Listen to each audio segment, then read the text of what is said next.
And I think a final like this that we watched today is kind of, in a way, supports both arguments, because the critics will say, well, would we have wanted to watch another set of that? Like, it was terrible. But I think that the format really contributes to a match like this, because there's an anxiety so much more quickly from a player like Anisimova being like, oh my gosh, this was my dream and it's getting away from me. And as Matt said, there was a fear from about 2-love, 3-love that it could be 6-love, 6-love. And I've got no time. And I've got and no time. And you can feel it from the crowd. The crowd feeling everywhere. like, oh my God, I paid a lot of money for this and this is going to be done in less than an hour.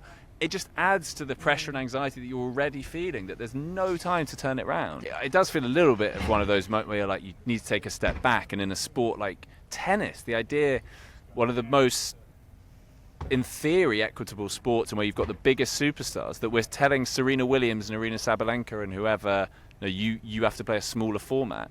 If they're talking to a women's footballer, the women's footballer will be like, yeah, that's like telling us our matches are 70 minutes or something. It's wild, isn't it, in a sport with the rich history of relative equality that tennis has, Billie Jean King and the original 9, that they play different formats. It's wild in other sports that don't have. It's unthinkable in sports that don't have anywhere near the history of. Yeah. But it's because it's basically saying, like, let's stick with rules set in the 19th century when women didn't have the vote.